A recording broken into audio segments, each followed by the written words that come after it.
The Wall Street Journal in this article is calling, or at least saying out loud, that maybe Caitlin Clark's civil rights are actually being violated.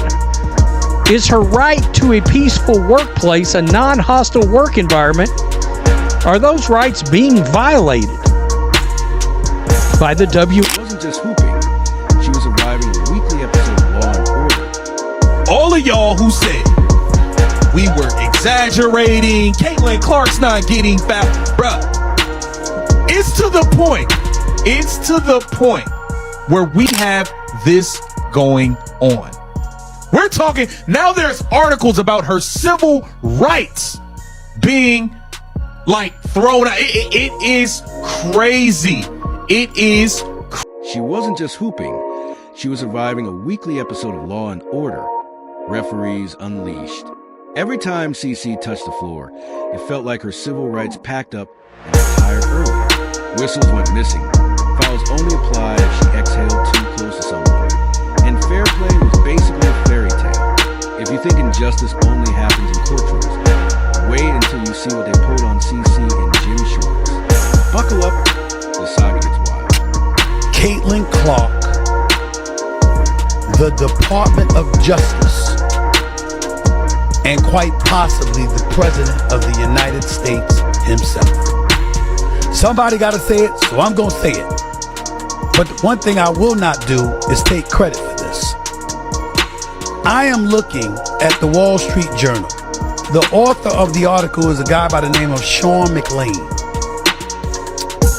Let me read to y'all the opening couple of graphs, because I want you to hear the impact of this. This is CC's WNBA career isn't basketball anymore. It's a full-blown contact sport, the kind that feels one step away from a Hunger Games reboot. Forget finesse, forget the three-point fireworks.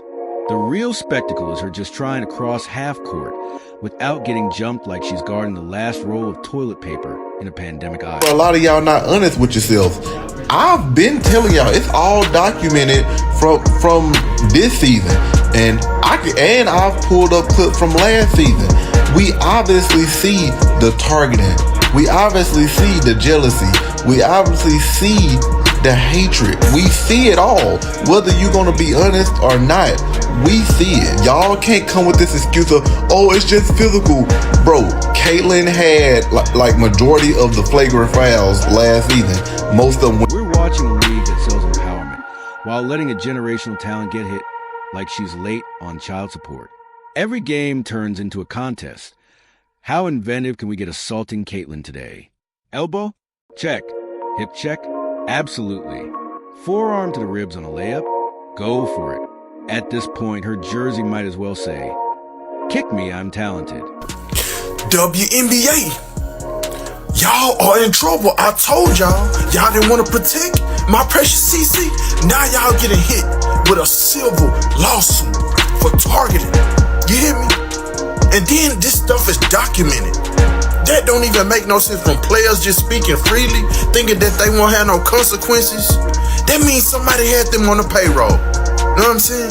She done had 4 injuries within like a month and a half.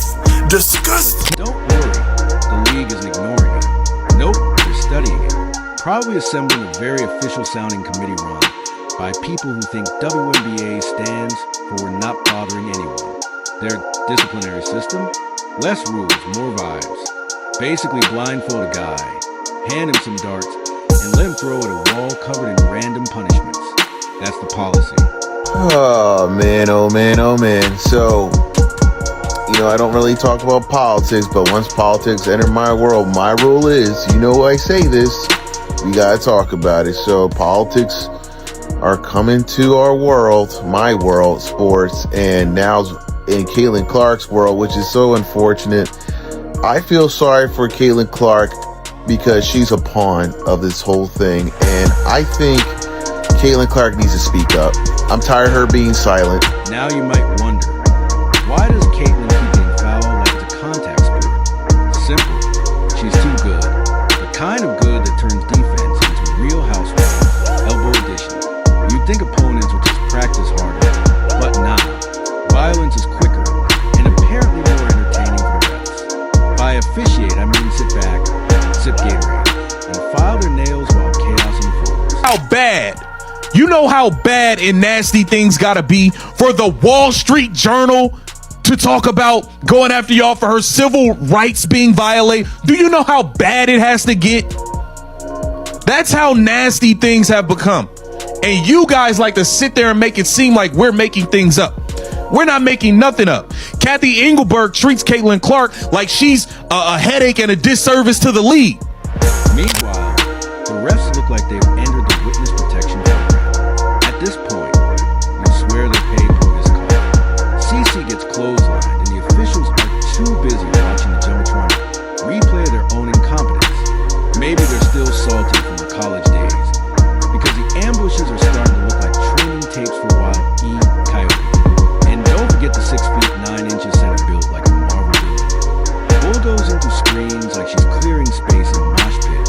But sure, let's act like it's just rookie hazing. Elbow a newcomer, street cred, flatten Caitlin, instant highlight reel.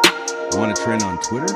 Body slam her and pose like you just won a UFC title. Nothing says women supporting women like turning your most marketable player into a human crash test dummy.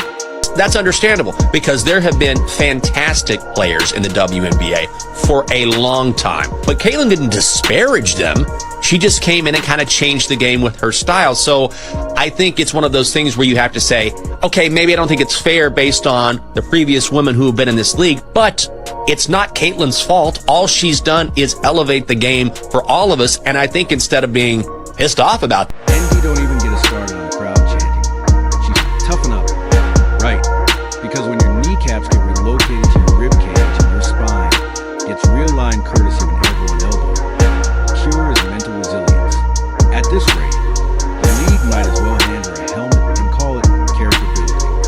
You'd think someone at WNBA headquarters might notice that watching the biggest star get ragdolled on national TV isn't a marketing strategy. It's a lawsuit waiting to happen. Instead of growing the game, they're growing Caitlin Clark's bruise collection. The only thing going viral is her highlight reel of being bulldozed like she stumbled into an NFL scrimmage. Because when enforcement disappears, the void doesn't get filled with toughness. It gets filled with chaos. And let's be real. If this were happening to anyone else, we'd already have emergency press conferences, committee hearings, and retroactive suspensions fly out of league office like coupons at a clearance sale. But since it's Caitlin Clark, we get shrugs, memes, and a chorus of 40-year-old ex-players with Twitter fingers